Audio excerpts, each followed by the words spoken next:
जय हिंद साथियों, trick academy में आपका स्वागत है। चलिए शुरुआत करते हैं हम अगले पेपर की। ठीक है, अगला जो पेपर है 23 जनवरी 2022 का है और सेकेंड शिफ्ट का ही ये पेपर है। पहला प्रश्न है इसमें, रिक्त स्थान की वजह से मलेरिया फैलता है, किसके कारण मलेरिया फैलता है पूछा गया है।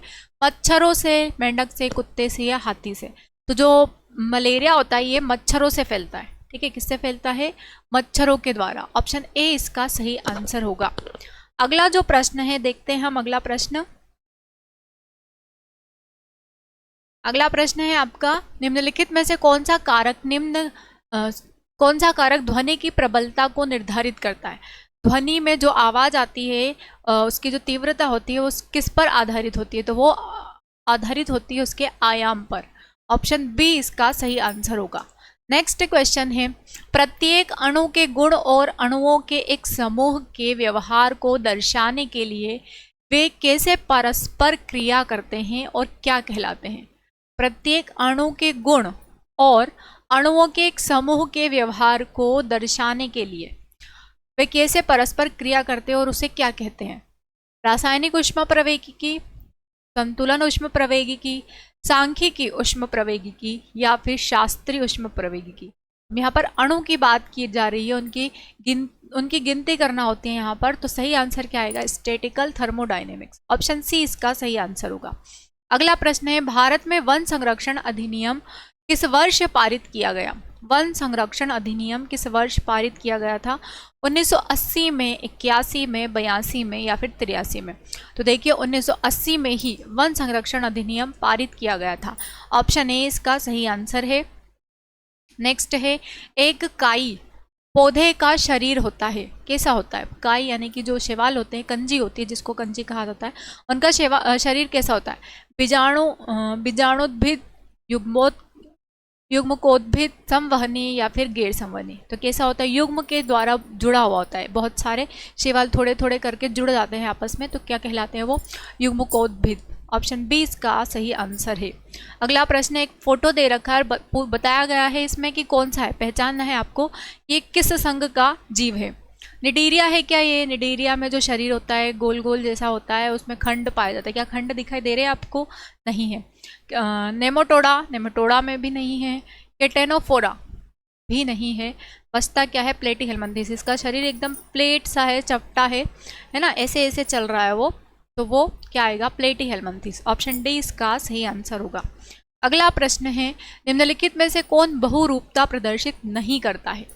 जलव्याल, क्लायोना, मूंगा, फाइसेलिया। ये सारे जलीय जीव हैं और इसमें से जो क्लायोना है ये कभी भी बहुरूपता प्रदर्शित नहीं करता है। ऑप्शन बी इसका सही आंसर है। अगला प्रश्न है, मिट्टी में फेंका गया प्लास्टिक का थैला 500 साल तक बिना टूटे रहता है। अगर हर 30 साल में एक नई पीढ़ी शुरू होती है तो प्लास्टिक की थैली को आखिरकार टूटते हुए देखने में कितनी पीढ़ियां लग जाएगी? कितनी पीढ़ियां लग जाएगी? तो इसमें आप कैलकुलेट करके देखेंगे तो 16 से 17 पीढ़ी आएगी। ठीक है, हर 30 साल का उसमें उसको जोड़ लो 500 साल के हिसाब से, तो आपको 16 से 17 पीढ़ी इसका सही आंसर आएगा। अगला प्रश्न, एक फोटो दे रखा है, इसमें आपको बताना है कि कौन सी ऊर्जा इसका प्रतिनिधित्व करती है। सबसे पहले लगा है क्या है? सन है, सन। फिर यहाँ पर सोलर प्लेनेट लगे हैं, इस सोलर प्लेनेट से इलेक्ट्रिसिटी जनरेट हुई, तो यहाँ पर इन्वर्टर का यूज़ हो गया, उसको उससे कनेक्ट कर दिया है। और इन्वर्टर से ही क्या क्या कनेक्ट है? एसी कनेक्ट है आपका, पंखा, माइक्रोवेव, फ्रिज, वॉशिंग मशीन वगैरह कनेक्टेड है।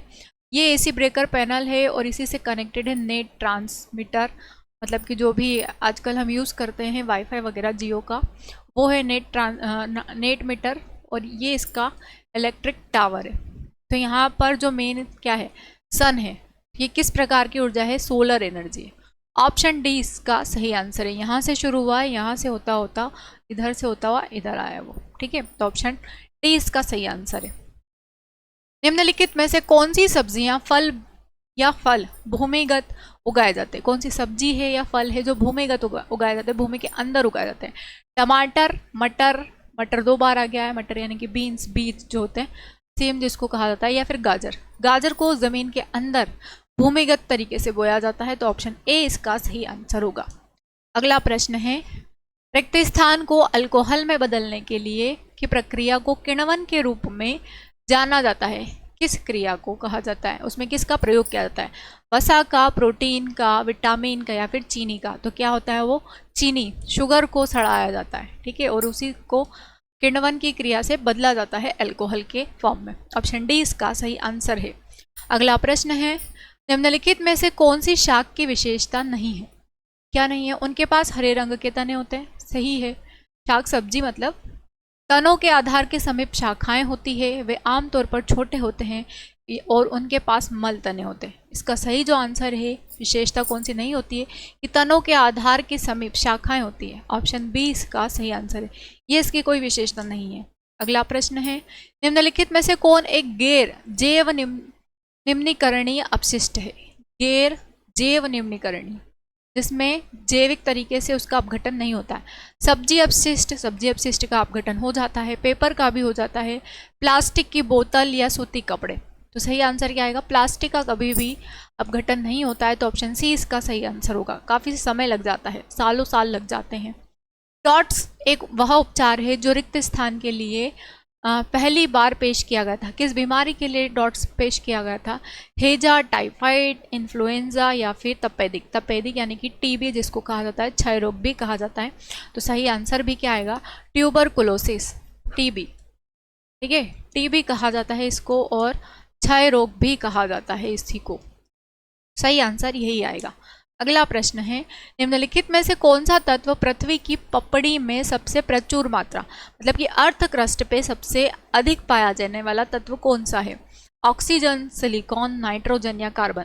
सही आंसर क्या है? ऑक्सीजन। ऑक्सीजन सर्वाधिक मात्रा में पाया जाता है, और आपको पता है सर्वाधिक ऑक्सीजन देने वाले पादप कौन से होते हैं? वो होते हैं शैवाल। शैवालों से सर्वाधिक मात्रा में ऑक्सीजन हमें प्राप्त होता है, क्योंकि आपने देखे होंगे कि जहाँ भी जलीय अवस्था है, हमारी पृथ्वी जो है, पृथ्वी को नीला ग्रह कहा जाता है। क्यों कहा जाता है? क्योंकि यहाँ पर पानी सर्वाधिक मात्रा में पाया जाता है, और जहाँ भी पानी होगा वहाँ आसपास शैवाल तो ज़रूर होंगे, तो वो प्रकाश संश्लेषण द्वारा अपना भोजन बनाते हैं और ऑक्सीजन को छोड़ देते हैं, कार्बन डाइऑक्साइड को ग्रहण करते हैं और ऑक्सीजन रिलीज करते हैं। इसीलिए सर्वाधिक जो ऑक्सीजन बनती है अर्थ पर, वो शैवालों के द्वारा ही बनती है। ये आपका एक नया क्वेश्चन हो गया है, कभी आ जाए एग्जाम में तो प्लीज़ बताइएगा आप, ठीक है।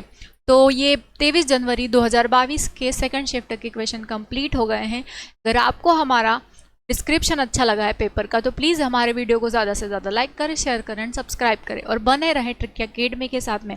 अभी मैं और भी वीडियो लाने वाली हूँ जो आपके लिए क्विक रिवीजन टाइप का होगा, जिसमें विटामिन्स हो जाएंगे और भी अन्य टॉपिक्स आएंगे, ठीक है। तो बने रहें ट्रिकी अकेडमी के साथ, क्योंकि अब की बार पुलिस पार। जय हिंद साथियों।